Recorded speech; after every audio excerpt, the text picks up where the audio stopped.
Welcome back everyone, my name is Eltimar and we're going to be continuing our Let's Play of our Expeditions Rome playthrough where we invaded Rome with our army. We are approaching Lurko, who is at the end of the Senate Hall. It looks like he has some reinforcements before him, but let's go see what happens as we approach. Respect the sanctity of the Senate. Leave now or you will regret it. I mean you no harm. Please get out of my way, do not force my hand. You know I cannot do that. They can't do it because they have a sense of duty and honor. We've been waiting for you. I hoped you wouldn't come. Foolishly, perhaps. What are you doing here? Whatever's necessary. You have already crossed the first line. I will not let you cross the last.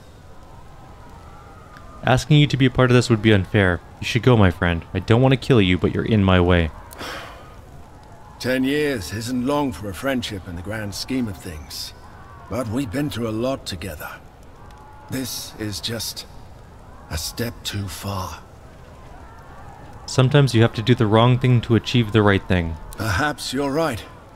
I don't know anymore. His confidence is wavering. Keep pushing him. I think he can be convinced.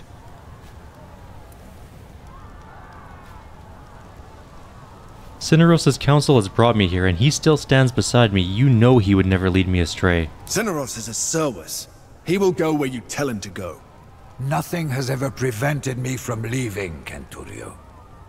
I am here because stopping Lurko is the only way to save Rome from tyranny. I am sorry, old man. Perhaps I have misjudged.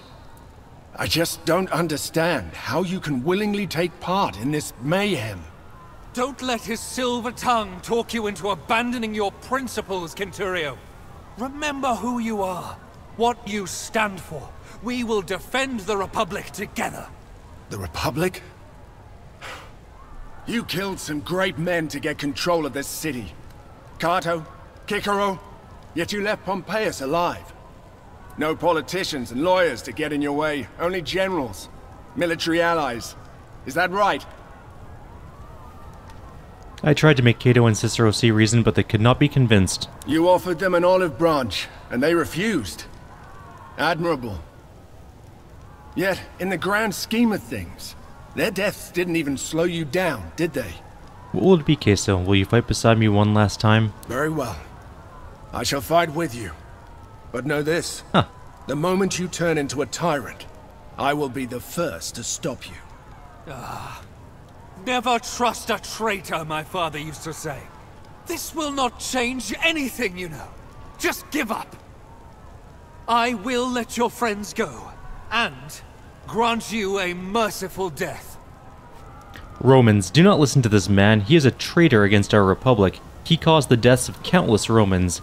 My only goal here is to apprehend him, but mark my words, those who help him will be punished. You dare leave your consul's side? Cowards! You must really improve your negotiation skills. At least you'd save the honor and standing of your family, and not be branded a traitor in the annals of history. You thought you were always going to be one step ahead of me, didn't you? Look who's laughing now. No one is laughing. You think you can murder a consul in cold blood and get away with it? They will crucify you. Surely this can't be your plan. Not even you can be this reckless. Maybe I am. At least I'm still fighting for Rome and not against her. Look around you. See who it is you're fighting. Romans. All of us. You will never become a new king of Rome. I suppose you think that honor will be yours. Of course not. I shall restore the republic you're trying to end. Look at where we're standing. At what you're doing. It is fascinating that you remain so blind to your own hypocrisy. Enough talk. Let us finish this once and for all. Hey, Queso rejoined us. I'm so happy about this. I hope we don't... So far, this is the best ending, because Queso's alive, or Cineros is alive, and so is Queso. Anyways, let's go Queso here, and Dianara here. Our main character can go back a little. Actually, we'll keep Bestia back one, and put that, and then we'll go like that. That's what we'll do. Alright, I guess we get to go first, so we have to kill a few people. Deal with the mob to get to Vitellius Lurko. There's quite a few of them.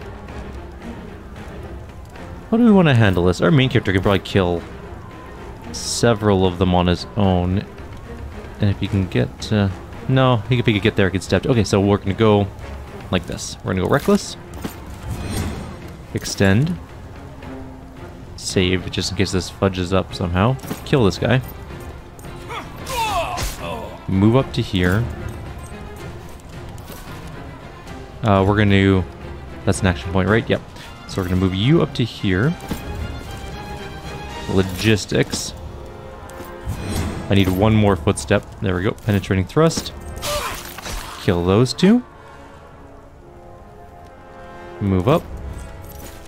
Quick stab at that guy. Didn't quite kill him, but close enough. And actually, it does kill him because I have the execute spear. I forgot about that. Is invisible apparently, so you know that's a thing. One more. Should not be any trouble. Death blow. All right. There was no glory in this battle. Maybe we have gone too far. History will not judge us kindly for this. Come on, let's deal with that son of a dog. The only thing that matters is that we saved the Republic from this would-be Emperor. Come, let's end this. Can you not hear the angry mob outside? Can you hear the cries of the helpless that you swore to protect? When will you understand that everything you fought for... What is happening? What is happening? Seek cover! The fury of the gods. Is everyone all right? We're all fine, but not everyone in here was so lucky. We have to get out of here.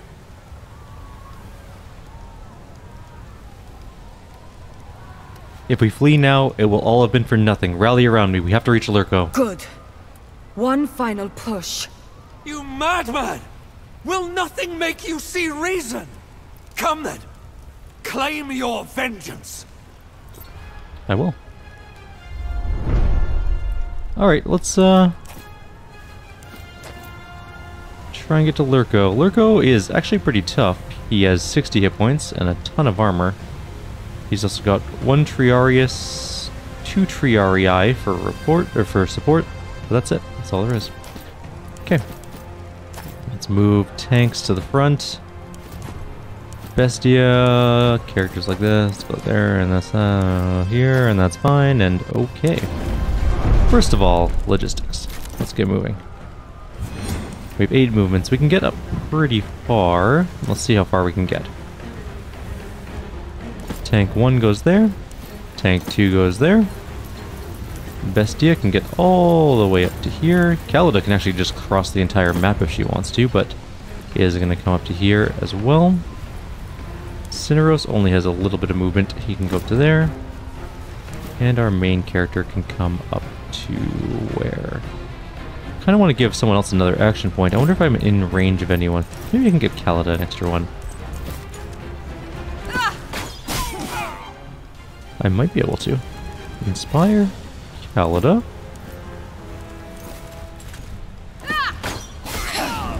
We almost killed both of them, but not quite killed either of them.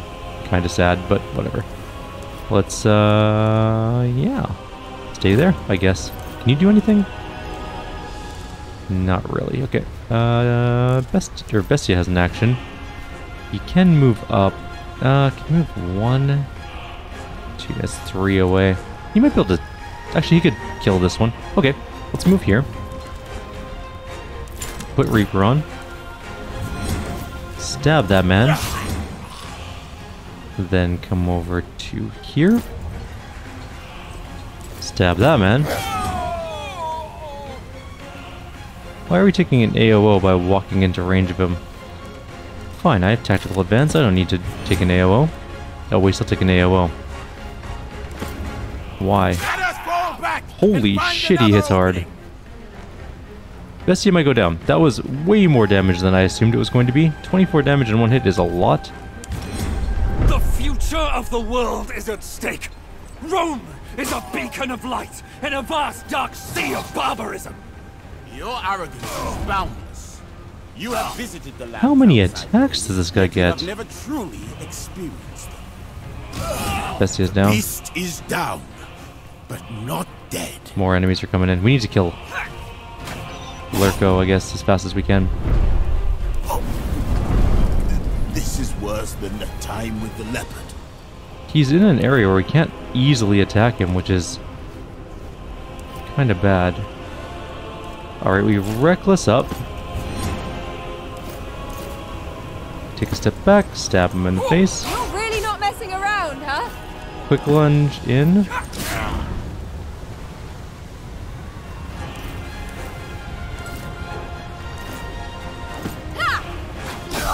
And kill him. I did everything right. I'm too old for this. I don't know what these people are doing. There will always be more obstacles for me to conquer. Oh, really? And I will conquer them. Okay. I think we might need to reload this particular fight. I don't think we can... I think we need Bestia up, and yeah, we'll be fine.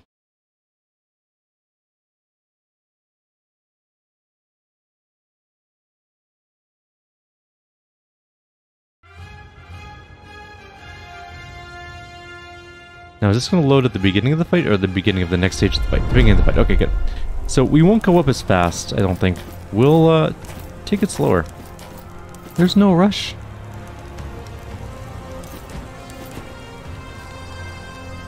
This is fine. Okay. So, we're going to come up to, like, here. And we're going to come up to here. He's going to shield wall, because I do want a good shield wall going on. Then actually we move up a tiny bit more. Okay, that's good. Leave him there. Move up to here. Move up to here. Move up to here. Kalida is going to shoot once and get an action point back, and then shoot again.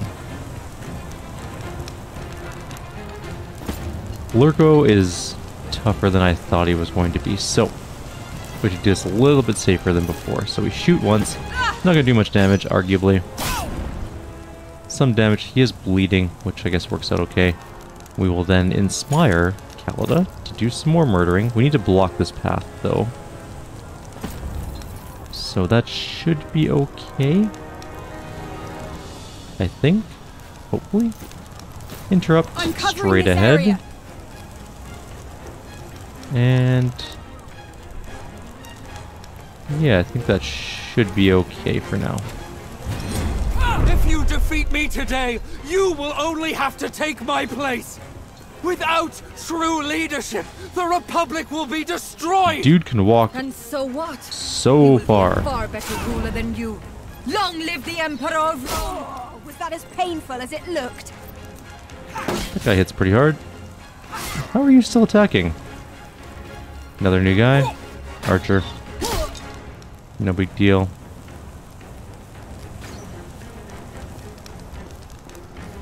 Did Kalida miss her interrupting attack? Because it really seems like she did. Okay. There's a rock going there. That's fine. Who's burning? Oh, this is all burning. I don't care about that. Alright. So, I need to figure this out. So our main character got hit pretty hard. We're going to quick save. Because this is going to be one of those moments where we have to figure out who's going to take the AOO. And I think it's going to be Bestia.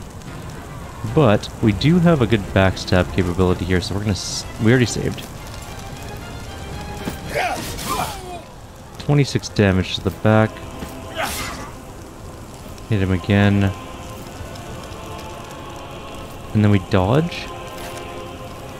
Because I need him to actually take the AOO and maybe not die. Let us fall back Cool. and find another opening. But he is routed. Or so, oh, and he's got more backstabs. Or okay, so we're gonna reload that.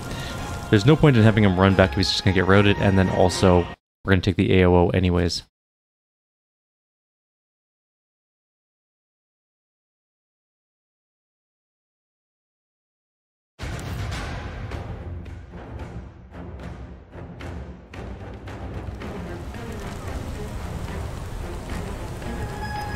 So, this is where we're at. We can do some damage to him.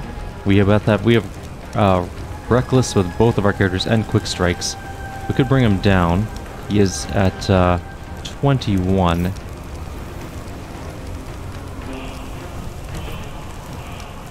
Let's try that out. So we're going to do this. Oh, we have to move to do a death blow. Why don't we have any Quick Strikes? What do you mean our weapon sets start? We're clearly... Whatever, it's fine. We switch our weapon sets? Fine, good enough. Hit him. Okay. He's got some guys coming in. Let us fall back and fight. What are you all doing, you fools? We're doomed. Someone just... Why are people doing dumb things? There will always be more obstacles for me to conquer. And I will conquer them. Is it my turn still? No, the enemy gets to do stuff. Including Lurko, which is annoying. Our main character's hurt, but not dead. But maybe dead. Archer coming in. Vistia dodged.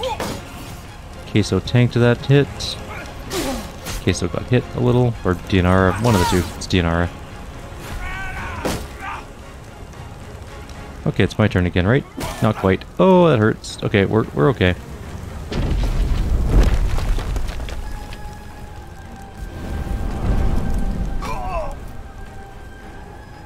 Cineros is down on the ground, which is unfortunate.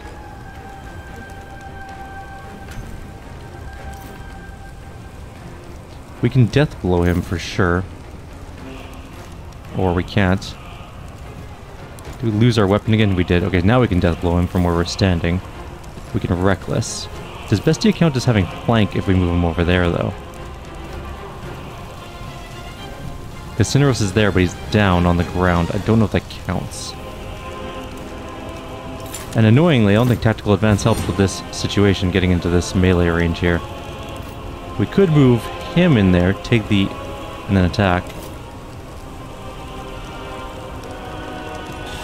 I don't know if that's going to do enough damage, though. And where's Kalida?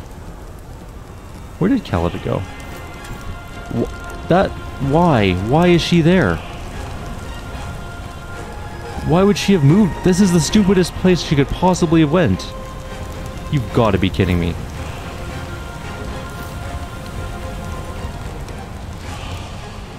Alright, we just need to bring him down. How do we do this without dying horribly? Who do we even have that can do damage? Alright, we try and get there and see how much damage we take. We can still win. We dodge. Nice. Except that he's routed, of course. Awesome. Can't see the target, so we can't do anything about that. We take a ton of AOs moving through here. If we move, we take the AOO, though. Let's do that. Now she only takes the one to get through. Fine. Okay. We're in range there. Dianara can move here. Takes the AOO going through, it doesn't matter. Okay, we'll save here. Overpower, hit him for some damage. Death blow for some armor pierce. Actually, we do have Reckless on. Reckless. Death blow for some armor pierce.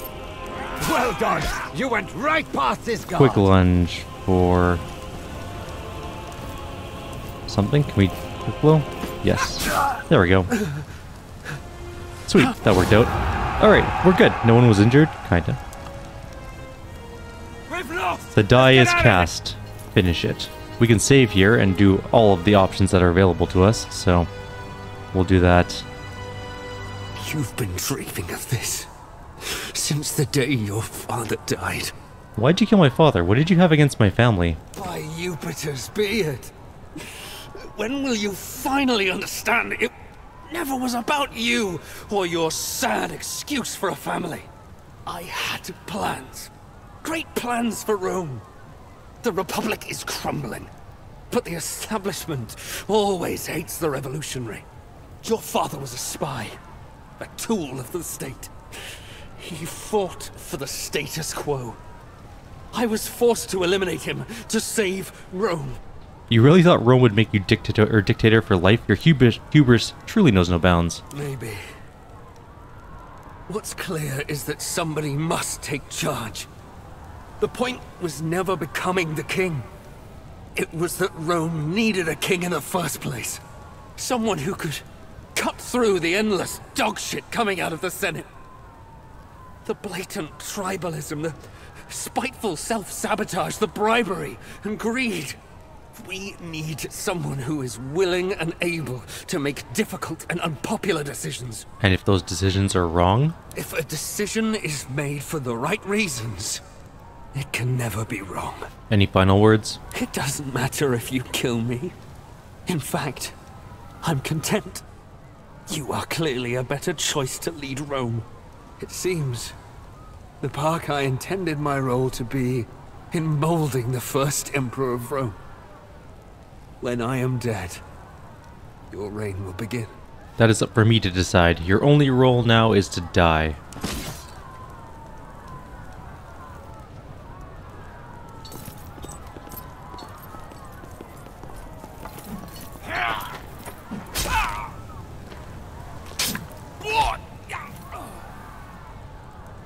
It's finally over. It almost seems unreal. I'm tired. So am I. I hope the underworld has nice baths. You have violated every single rule we set out to protect in the first place. You have killed Romans. Senators even. I'm a soldier. It's my job, and I have the courage to do what needed to be done. Kaiso was right. You do sound like Lurko. We must submit ourselves to the judgment of the Senate, as we discussed. Only then can we begin to undo some of the damage we have caused. Are you stupid? Did you hit your head in battle? We will all be killed. Not all of us. He will probably be condemned to death indeed, but we will not be punished as harshly. We should not get punished at all. We should take over Rome and live like kings. The Anira is right. Surrender will only lead to execution. But, Magister, surely morals dictate that he should surrender. Doing anything else would be immoral, and thus make him a lesser man. He is like my own child. He would be a lesser man, but a man who is alive. They will not just let us go. We all attacked. Well, I certainly do not want to be executed.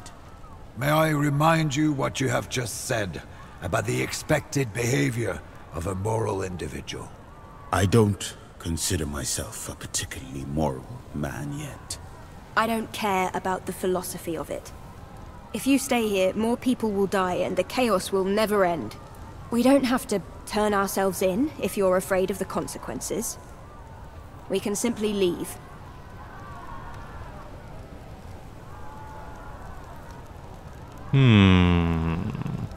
What are you talking about? I've won. There's nothing anyone can do to hurt me now. I am the sole authority in Rome. Please don't do this. I love you, but This is the first surely one. we did not stop a would-be king only to replace him with another. My debt to you is repaid. I certainly don't owe you any support if you try to overthrow the Republic. We're going to do each of them. We're going to do the turning ourselves in. We're going to do the exile. Well, the first one we're going to do is we're going to become the Imperator. I will rule Rome. It's clear there is no changing your mind. Perhaps this was your goal all along. Well then, this is goodbye. I love you. Shit, Kaladin went with us. If you truly believe this is the right thing to do, then I stand by you. Good. Your love is stronger than all this. Gaius Octavius is the achievement we just got. So it was that the Republic of Rome, which had long rested on an unsteady foundation, was finally torn to the ground. From the rubble rose a new, strong empire. Though the institution of the Senate was maintained for centuries to come, all power was stripped from it and granted almost in full to the new ruler of Rome. From Lost Scion to Legionarius to Legatus and finally to Emperor. The first citizen of Rome had broken with all traditions and betrayed the faith of many during his meteoric rise to power. But as much as those who once held power now loathed their new ruler, he was greatly beloved by the people of Rome, for whom life universally improved under his rule. As he built Rome up from a regional power to an empire spanning the continent, he came to be revered almost like a god. Old Cineros, the Emperor's most beloved Servus. Though he was free, he would not leave the side of his Dominus until the day he died. He lived many more years in luxury and leisure, with access to the finest works of philosophy and visited by great scholars from near and far. Freed of his domestic duties, he even found the time to author a great work of his own, a treatise on the topic of regret and forgiveness. Though its contents are lost to time, we must imagine that its completion brought him great satisfaction. Caeso left Rome with Lucia and their daughter. They traveled to Africa, as Caeso remembered the warm nights and the lush Nile Delta fondly. Here they found a place to settle and made a peaceful home for their family. Though their relationship was distant at first, their devotion to their child drew them together, and their affection for each other grew stronger through the years. To his surprise, Caeso took well to fatherhood, and soon he and Lucia had many more children. Callida's second marriage turned out considerably better than her first. With her beloved husband committed to letting her live her best life, she was happy to settle down by his side, supporting him in his endeavors as he supported her. Callida was happy to find that it was possible to be a wife and a mother without giving up the things she loved. She taught their children archery and horseback riding, and nobody ever again looked down on her for her unwomanly pursuits. Bestia stayed by the side of the Emperor of Rome, becoming the leader of a new imperial guard. Uncompromisingly loyal, he was an enforcer as much as he was a protector, and eventually he became one of the most feared men in the Empire. As soon as things had quieted down, Bestia traveled to Africa once more to look for his sister. He did find her and bring her home, and she lived happily there for the rest of her life. Once everything had settled down, Deianira returned to her homelands in Scythia, where she reconnected with her family. She brought some of them with her back to Rome, where they settled into a life of luxury. Though they would never feel quite at home in the city, they found that it was much easier to be outsiders together than alone. Deianira always remained loyal to her friends. Claudiana lived for many more years. She had many friends in Rome, and her life was peaceful and comfortable until her final days. On her deathbed, she revealed that she had once been very close indeed with Lucullus, and that indeed the true family name of her children was Liciniia. Pompeius left Rome and returned to Hispania. There he became the focal point of an effort to wrest Rome once more away from its new ruler, with an eye to restoring the lost republic. The great general and his supporters raised 10 legions and marched upon Rome, where they were destroyed in a humiliating defeat. Pompeius then fled to Egypt, where he was murdered by an unknown party upon his arrival. Defeated once more by Rome, Mithridates escaped to the lands north of the Black Sea in the hope that he could raise a new army, but the locals soon rebelled against his rule. Incapable of taking his own life by poison, in the end Mithridates died by the sword of his bodyguard. With Zenobia in charge of Musia, it became once more a peaceful part of the Roman province of Asia Minor. With her focus on trade and strong ties to the neighboring regions, her people enjoyed a period of great prosperity. Without the leadership of Damianos, the rebellion of his gladiators soon spiraled out of control, beginning what became known as the Servile War. Escaped slaves terrorized the Roman citizens throughout Thracia, until the wealthy senator Crassus brutally defeated them and crucified thousands citizens along the road towards Rome. With the death of the Pharaoh Ptolemy and Queen Cleopatra, the Ptolemaic dynasty had fallen. With Rome finally at peace and under strong leadership, Egypt simply became another province ruled by a succession of proconsuls who cared more about lining their own pockets and improving the lives of Egyptians. Over the years, several attempts were made to claw back self-governance for Egypt, but time and again, Rome struck down all dissent. With the death of Cleopatra, and under the steady guidance of Lunya, Nezarmanes once more became a peaceful and prosperous part of Africa Proconsularis, firmly aligned with Rome. As the eldest and most respected elder of the Berber tribes, Lunya became a singular figure of leadership and respect in the region. She was said to be more than 100 years old when she died. After traveling all across Africa for many years, going wherever her instincts took her, Raya eventually returned to Memphis and to the service of Tener at the Temple of Ubasti. When her mentor passed away, Raya naturally assumed the mantle as High Priestess of the Cat Goddess. Though the old faith was dwindling, she was greatly beloved by many, and her temple prospered, always home to many, many, many cats. With Diwitiacus once more assuming rulership of the Aedui, the tribe maintained a strong alliance with Rome, and through it, they greatly prospered. With the aid of the Aedui, Gallia slowly unified under Roman rule, and civilization soon began to creep into those lands in the form of paved roads, aqueducts, and fortified Roman towns. In his old age, did the Druid ever regret hastening the absorption and suppression of his own faith and culture? We will never know. The once proud and strong Arwerni were greatly reduced by the defeat of Vercingetorix, but his survival gave them hope. His will to make war upon Rome had been crushed, but he remained a strong figure of leadership among his people, even despite his failures. With his guidance, the tribes of Gallia remained unified and somewhat at peace, and vestiges of their culture and traditions survived their gradual subjugation under Rome. In this work, I have done my best to recount the history of this fascinating period, truthfully and accurately.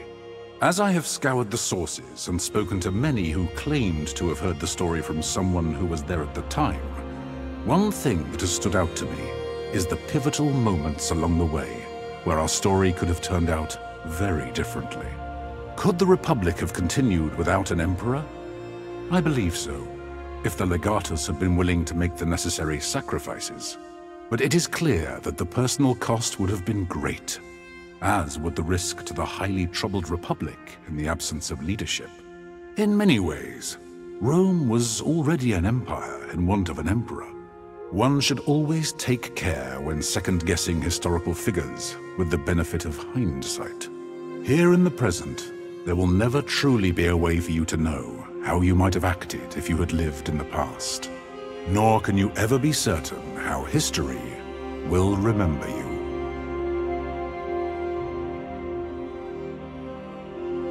Alrighty, we are going to do the next ending. I'm going to let them all play through. I'm imagining that they're going to be largely the same, because some of the outcomes obviously won't change. But we'll let them play through the entire way, just so that we have a good baseline for all of them. Yeah, we don't really want to cut them short. In case there are small things that are different, I don't want to have to try and edit each tiny piece in that's different. We'll just play them through the whole way. It's a really good game. There's nothing to be hurt by just letting them play through the whole way. Let's do this. You've been dreaming of this. Tell my father, blah blah blah. We're gonna just do this. If a decision is made for the Didn't come to this. Kill him. The park I intended my role to be in molding the first emperor of Rome. When I am dead, your reign will begin. Alright, here we go. It's finally over. It almost seems unreal. I'm tired. So am I. I hope the underworld has nice baths. You have violated every single rule we set out to protect in the first place. You have killed Romans. Senators even. I'm a soldier, it's my job, and I have the courage to do what needed to be done. Kaiso was right. You do sound like Lurko. We must submit ourselves to the judgment of the Senate, as we discussed. Only then can we begin to undo some of the damage we have caused. I'm just gonna skip this whole conversation, because we've already done We it. don't have to turn ourselves in if you're afraid of the consequences. We can simply leave. We're gonna do the farmer one now. This is the running away, hiding, producing wine. I can easily describe myself as a farmer. I should move out of Rome and maybe continue producing wine. That is still immoral, for you would be avoiding judgment. But I'd feel glad if that happens. Therefore, I am a lesser man. But I feel good about being one. We will follow your lead, of course, whatever you do. If we run, we can never return to Rome. But I will be by your side. As long as I have you, nothing will ever truly trouble me. This is the right choice. We continue. Onwards to new adventures. I'll make the arrangements, Domine. You will stay here and take care of my mother, Cineros. As you wish. She will be in good hands.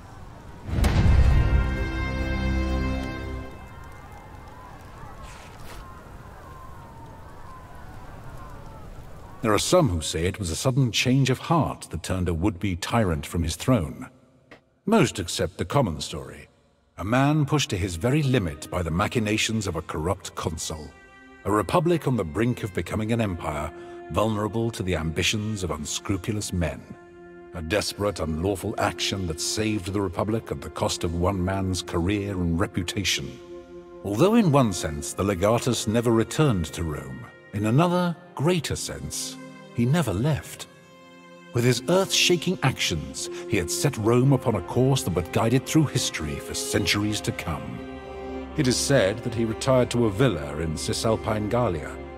He remained in touch with those of his friends in the Senate who still stood by his side. He lived a long and peaceful life in the republic he had saved.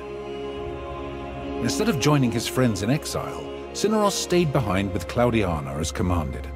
Though he had been left with her as her service, in truth it was her who looked after him in his old age.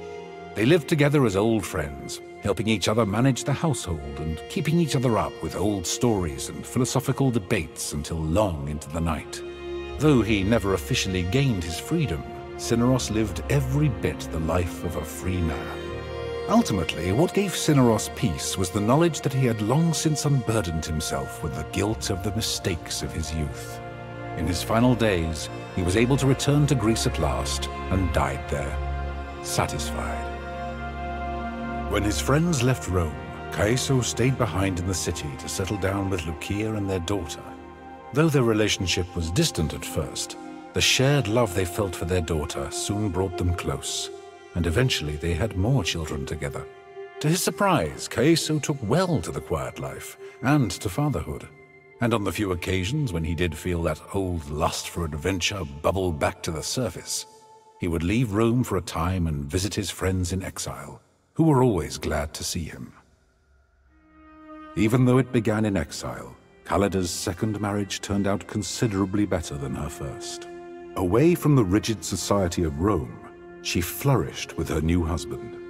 Together they traveled far and wide, and had many more adventures, until they found a place they liked enough to settle down.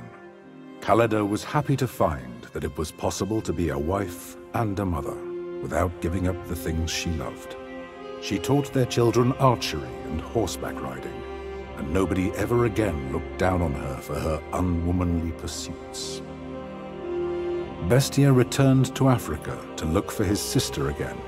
Eventually, he did find her, and together they returned to Mauritania, where they settled down in an idyllic village and started new families of their own. In this new, quiet life, Bestia learned the true value of happiness. Deianira followed her friend into exile. Rome had never quite lived up to her expectations, and she was glad to leave it behind. Eventually, she returned to her homelands of Shervia, where she reconnected with her family. But she always remained in contact with her friends, visiting frequently with new stories and exotic spices from distant lands. Claudiana lived for many more years. She had many friends in Rome, and her life was peaceful and comfortable until her final days. On her deathbed, she revealed that she had once been very close indeed with Lucullus, and that indeed the true family name of her children was Liciniia. Defeated once more by Rome, Mithridates escaped to the lands north of the Black Sea in the hope that he could raise a new army. But the locals soon rebelled against his rule. Incapable of taking his own life by poison, in the end, Mithridates died by the sword of his bodyguard. With Zenobia in charge of Musia, it became once more a peaceful part of the Roman province of Asia Minor. With her focus on trade and strong ties to the neighboring regions, her people enjoyed a period of great prosperity. Without the leadership of Damianos, the rebellion of his gladiators soon spiraled out of control, beginning what became known as the Servile War. Escaped slaves terrorized the Roman citizens throughout Thracia until the wealthy senator Crassus brutally defeated them and crucified thousands along the road towards Rome. With the death of the Pharaoh Ptolemy and Queen Cleopatra, the Ptolemaic dynasty had fallen. Despite the attempts of Rome to hold the nation together under their rule, a bloody war of succession soon arose between various parties claiming to be descendants of the pharaoh. Rome was forced to send its legions to Egypt once again to restore stability by crushing the enemies of the Republic and rule Egypt with an iron fist. With the death of Cleopatra and under the steady guidance of Lunya, Mezamenes once more became a peaceful and prosperous part of Africa Proconsularis, firmly aligned with Rome. As the eldest and most respected elder of the Berber tribes, Lunya became a singular figure of leadership and respect in the region. She was said to be more than 100 years old when she died. After traveling all across Africa for many years, going wherever her instincts took her, Raya eventually returned to Memphis and to the service of Tener at the Temple of Ubasti. When her mentor passed away, Raya naturally assumed the mantle as High Priestess of the Cat Goddess. Though the old faith was dwindling, she was greatly beloved by many, and her temple prospered, always home to many, many, many cats. With Diwydiachus once more assuming rulership of the Aedui, the tribe maintained a strong alliance with Rome, and through it, they greatly prospered. With the aid of the Aedui, Gallia slowly unified under Roman rule, and civilization soon began to creep into those lands in the form of paved roads, aqueducts, and fortified Roman towns. In his old age, did the Druid ever regret hastening the absorption and suppression of his own faith and culture? We will never know. The once proud and strong Arwerni were greatly reduced by the defeat of Vercingetorix, but his survival gave them hope. His will to make war upon Rome had been crushed, but he remained a strong figure of leadership among his people, even despite his failures. With his guidance, the tribes of Gallia remained unified and somewhat at peace, and vestiges of their culture and traditions survived their gradual subjugation under Rome. In this work, I have done my best to recount the history of this fascinating period, truthfully and accurately. As I have scoured the sources and spoken to many who claimed to have heard the story from someone who was there at the time, one thing that has stood out to me is the pivotal moments along the way where our story could have turned out very differently. Might the legatus and his friends have remained in Rome to influence its politics in the years to come? Certainly when Legio Victrix crossed the Rubicon, the only way to remain in Rome would have been as its emperor. But perhaps if a different decision had been made on that fateful bridge, a more peaceful resolution would have been possible. One should always take care when second-guessing historical figures with the benefit of hindsight. Here in the present, there will never truly be a way for you to know how you might have acted if you had lived in the past. Nor can you ever be certain how history will remember you. Alrighty, that's ending number 2. That's when we fled to go on adventures elsewhere, and now our final one. We're just gonna skip the whole conversation up to the point where we make our actual decision to stay and be judged by the Senate. I'm gonna guess that it's not gonna go particularly well for us because, you know, we did technically invade Rome with a legion, breaking the entire law structure, and we did kill senators and 2 consuls. You've been tried at your father. So we need, if a decision is like it seems, the park I intended my role to be in molding the first emperor of Rome. When I am dead, your reign will begin. He is dead again for the 3rd time. It's finally over. You have violated. Are you not? Yeah. We don't have to turn ourselves in if you're afraid of the consequences. We can simply leave. You are right. I have violated every virtue and every tenet of our society.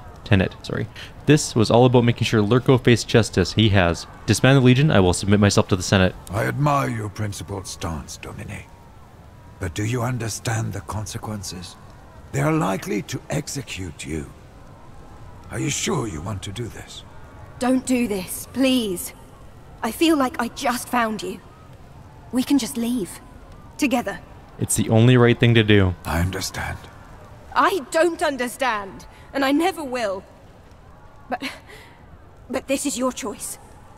So be it. You have made the moral choice. You are a greater man as a consequence. I still am not as great as you. If they kill you, I will kill them. It does not end here. I will not let it happen. I wonder what's going to happen here. I'm really curious. It seems unfathomable that a man would go to such lengths to seize power, only to turn away from it at the last moment and willingly give up his life. Was it guilt that drew him to throw himself at the mercy of the Senate? Or was it principle? After all, if all he cared about was keeping the Republic safe from unscrupulous men, that goal had been achieved.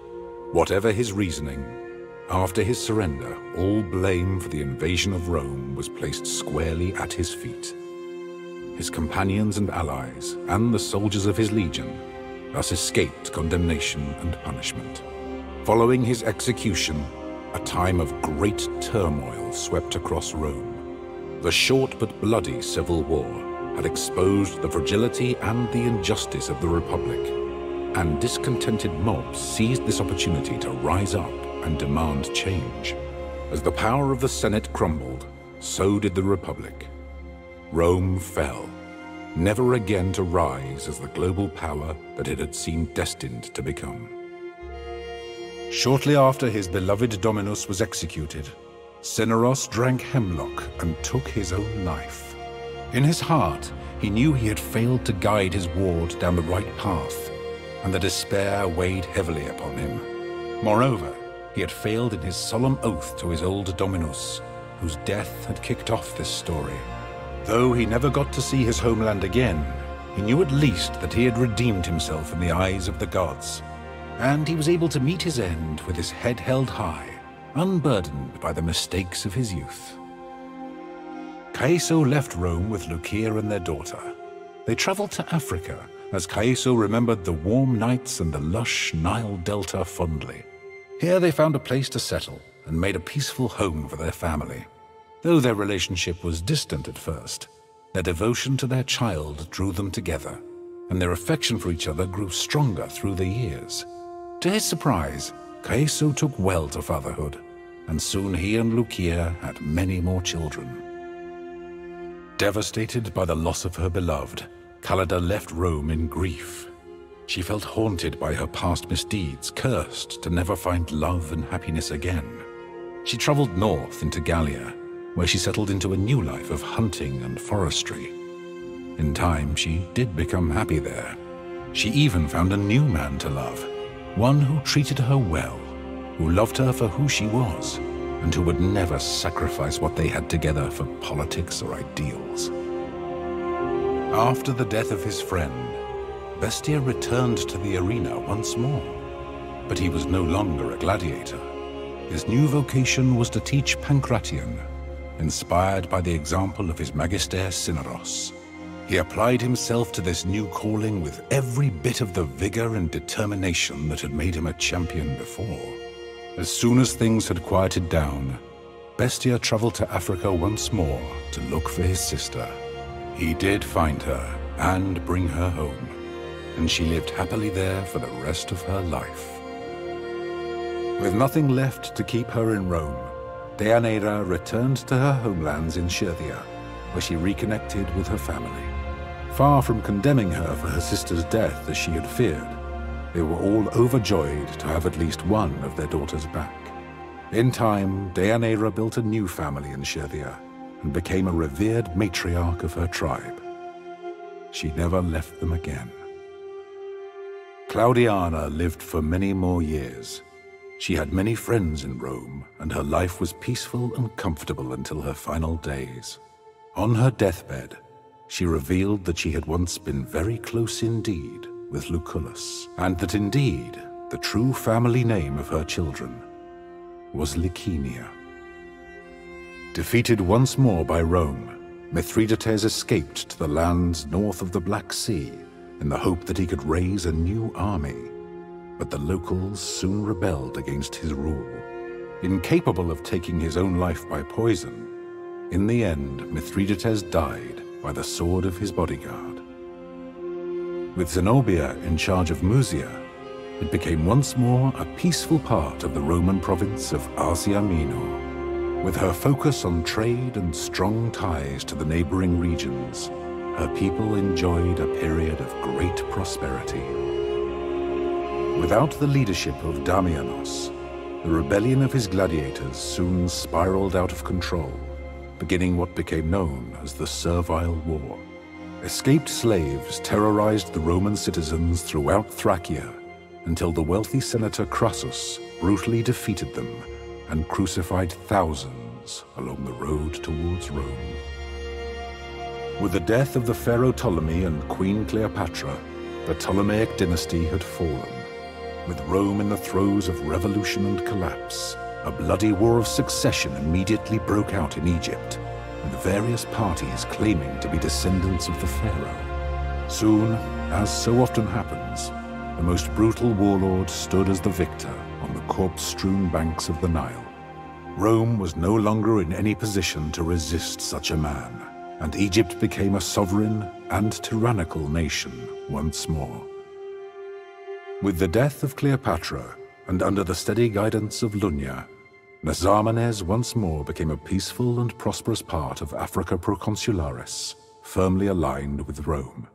As the eldest and most respected elder of the Berber tribes, Lunya became a singular figure of leadership and respect in the region. She was said to be more than 100 years old when she died. After traveling all across Africa for many years, going wherever her instincts took her, Raya eventually returned to Memphis and to the service of Tener at the Temple of Ubasti. When her mentor passed away, Raya naturally assumed the mantle as High Priestess of the Cat Goddess.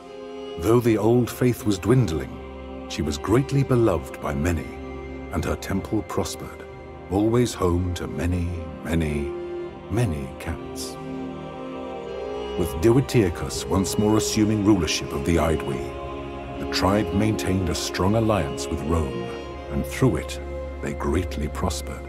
With the aid of the Aedui, Gallia slowly unified under Roman rule, and civilization soon began to creep into those lands in the form of paved roads, aqueducts, and fortified Roman towns. In his old age, did the Druid ever regret hastening the absorption and suppression of his own faith and culture? We will never know. The once proud and strong Arwerni were greatly reduced by the defeat of Vercingetorix, but his survival gave them hope. His will to make war upon Rome had been crushed, but he remained a strong figure of leadership among his people, even despite his failures. With his guidance, the tribes of Gallia remained unified and somewhat at peace, and vestiges of their culture and traditions survived their gradual subjugation under Rome. In this work, I have done my best to recount the history of this fascinating period, truthfully and accurately. As I have scoured the sources and spoken to many who claimed to have heard the story from someone who was there at the time, one thing that has stood out to me is the pivotal moments along the way where our story could have turned out very differently. If the legatus had not surrendered, the Republic might not have been torn apart by civil war. And I believe Rome could have remained a major power to this day. Perhaps it seemed that the only way to save Rome was to become its first emperor. But what if the Legion had never crossed the Rubicon? I believe the conflict could have been resolved with less bloodshed. There is no doubt such a decision would have brought great personal risk to the legatus, however, and the cost could have been great. One should always take care when second-guessing historical figures with the benefit of hindsight. Here in the present, there will never truly be a way for you to know how you might have acted if you had lived in the past. Nor can you ever be certain how history will remember you. Alrighty, and that's going to be the end of our Legion Crossing the Rubicon playthrough. We will be finishing up the other one, the non-Crossing the Rubicon, in another video. So there's going to actually be one extra video for that side of things, I think. We'll go through all the endings on that side too, to see how they differ from this one. And then we will be done with this game in its entirety. But for now, I guess this is technically the end of one part of the series. So, like, at the end of every series, I ask if you enjoy the content to please consider subscribing, and other than that, I will see you all in the next one. We are going to be continuing our Pathfinder playthrough as well, and once that's done, I got a couple other games that I'm thinking of trying. I'm going to do one game at a time from now on, I think, though. It's a lot to do multiple playthroughs of games, especially very long role-playing games like these. So, take care, and I'll see you all out there.